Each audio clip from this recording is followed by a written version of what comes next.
أن الدولة التركية منذ تأسيس عن الإدارة الذاتية حاول أنه إفشال مشروع ديمقراطي في شمال سوريا وفي كافة الأراضي السورية.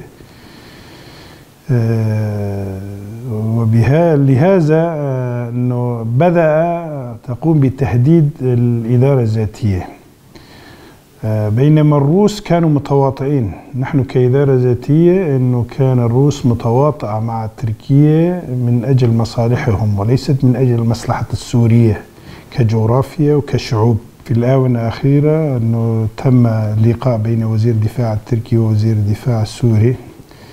يجب على الحكومة السورية، حكومة في دمشق، أن لا تعقد أي لقاء مع الدولة المحتلة، لأن تركيا هي التي احتلت أراضي سوريا.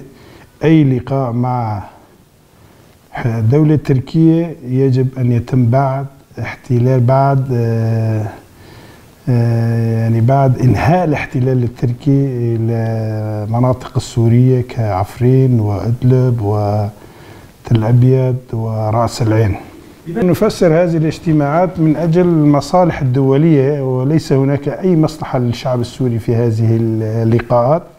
مصلحة الشعب السوري هي بإنهاء الاحتلال التركي إلى شمال السوري كافة المناطق السورية، وعودة السوريين إلى طاولة الحوار كافة السوريين، وأن حل القضية السورية يجب أن تكون بدمشق، وأن تكون منفتحة على الجميع، وأن تحتضن جميع السوريين، وأن تبدأ بدستور جديد.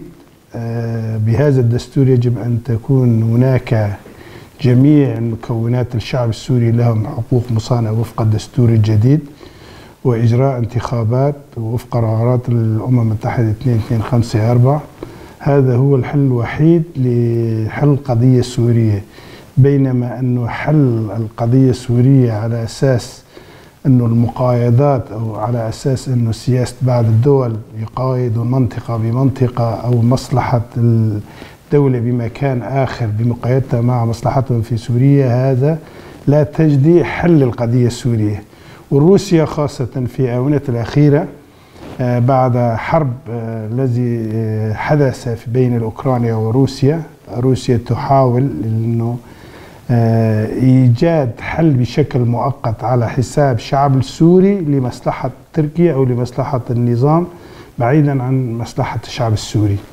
نحن كإدارة ذاتية نرى أن الحل السورية يجب أن تكون حل بعد أنه احتلال، أن نقاوم الاحتلال التركي وأن نحرر مناطقنا من الاحتلال التركي، وسوف نعقد الحوار مع جميع السوريين وإيجاد حلول على أساس أن سوريا أن تكون دولة ديمقراطية تعددية يتساوى فيها جميع المكونات. إلى شمال وشرق سوريا مع أنه انفتاح سوريا على أساس أن تكون تراعى جميع مصالح السوريين، لأن السورية عانى كثيرا والويلات والحروب التي حصلت في سوريا والتهجير واللجوء واللاجئين، أنه بدأ أنه الشعب السوري لا يتحمل أكثر.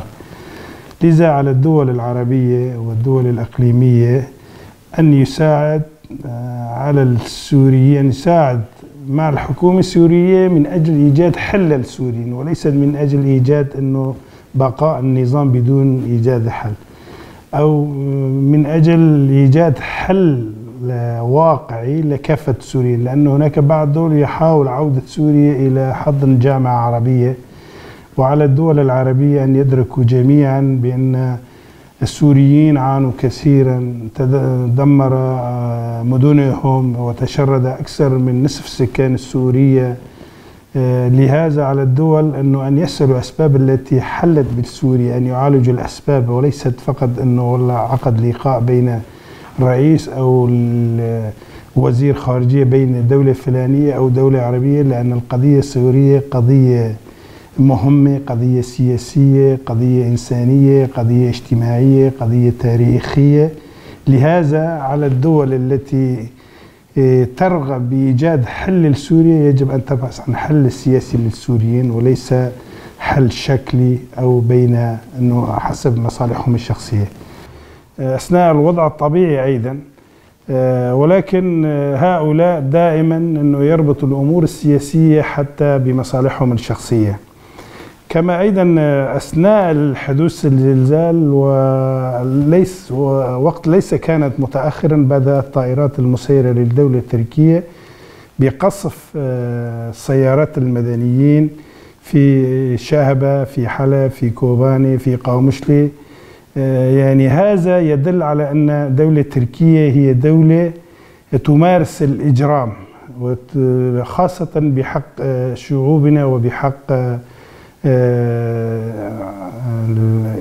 العاملين في الإدارة الذاتية، وهذا يجب أن يتم إدانة هذه الأفعال في هذه الأوقات من قبل المجتمع الدولي، من قبل المنظمات الحقوقية، من قبل الأمم المتحدة، في وقت نحن في الإدارة الذاتية نقوم بجمع مساعدات ونحاول إيصال مساعدات إلى شعبنا في مناطق عفرين وعزاز وجنديرس، والدولة التركية تقوم بقصف هؤلاء المدنيين بطائراتهم المسيرة. لأن هذا الوقت فعلا أنه توقعنا بأن الدولة التركية سوف تقوم بالكف عن أجرامها، وأن يجب أن تساعد السوريين الذين تموا تحت الأنقاض، إلا أن الدولة التركية استمرت في تهديداتها لشمال وشرق سوريا، وأيضا تم قصف سيارات وتم استشهاد زملائنا في الإدارة الذاتية.